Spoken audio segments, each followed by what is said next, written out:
우리는 왜 이렇게 최초가 되는 것에 집착하게 됐을까요?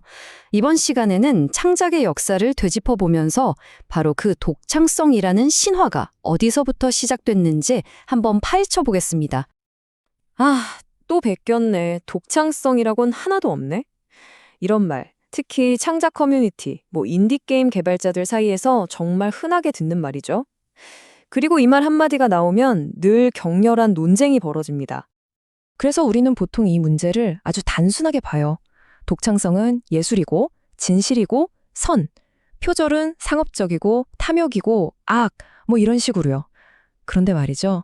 이 생각 뒤에 숨겨진 역사를 들여다보면 생각보다 훨씬 복잡하고 정말 놀랍습니다. 자, 지금부터 한번 제대로 파고 들어가 보죠.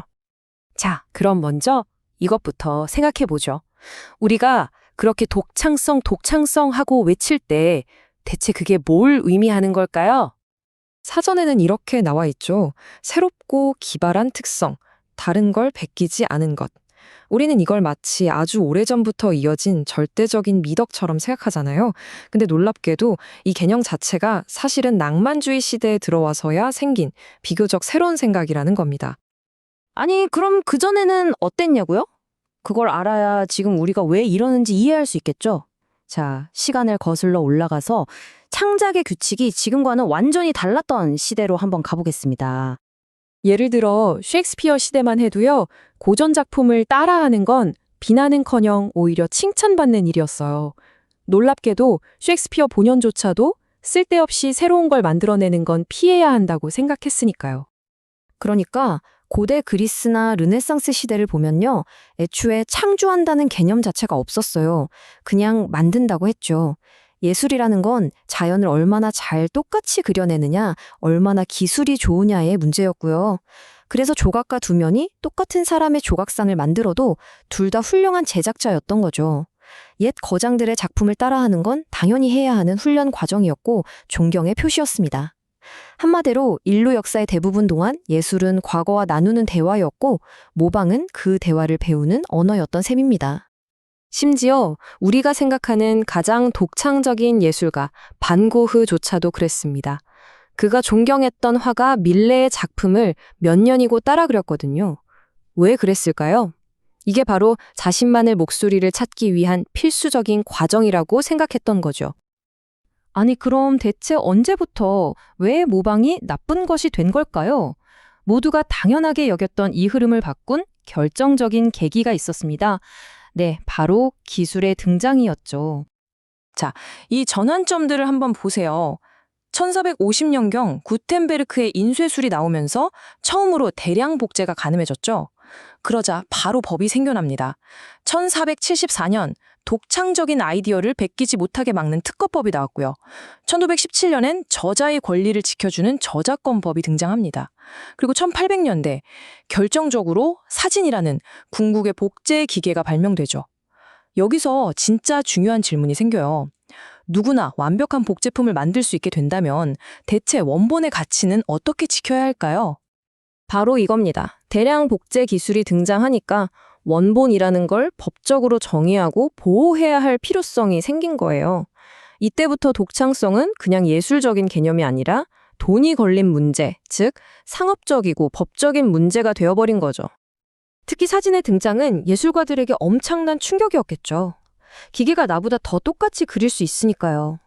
그래서 예술가들은 기계가 절대 흉내낼 수 없는 걸 찾아야만 했습니다. 그게 바로 뭘까요? 바로 작가의 내면, 감정, 독특한 시선 같은 진정성이었습니다. 자, 보세요. 세상은 온통 복제품으로 가득 차게 됐죠.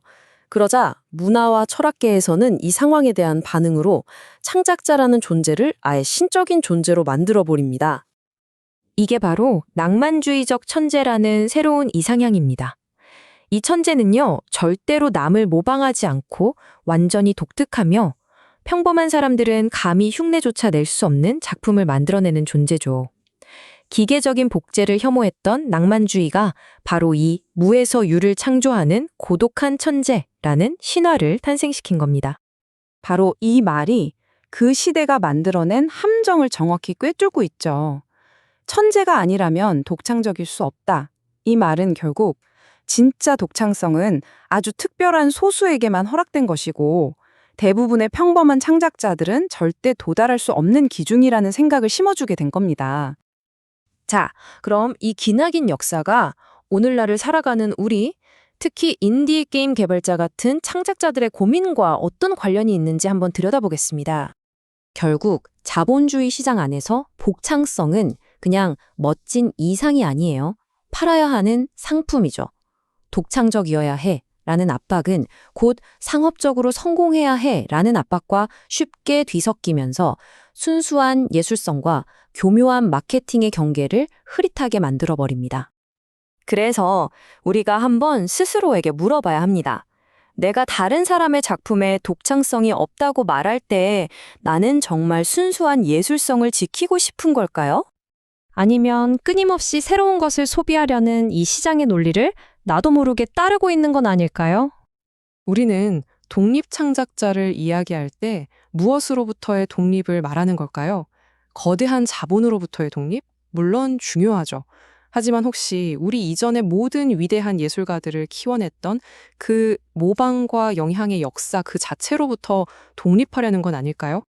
다시 반 고흐의 이야기로 돌아와 보죠. 그는 모델을 구할 수 없자 거울 속을 자기 자신을 그렸습니다. 나를 제대로 그릴 수 있다면 다른 사람도 그릴 수 있을 거라고 믿었죠. 어쩌면 진짜 독창성으로 가는 길은요, 과거의 모든 영향을 애써 부정하고 외면하는 게 아닐지도 모릅니다. 오히려 반 고흐처럼 수많은 영향을 받아들이고 배우고 또 치열하게 성찰하면서 마침내 자기만의 시선으로 세상을 바라보는 것, 그 지극히 개인적인 과정 자체가 바로 우리가 찾아 헤매는 독창성이 아닐까요?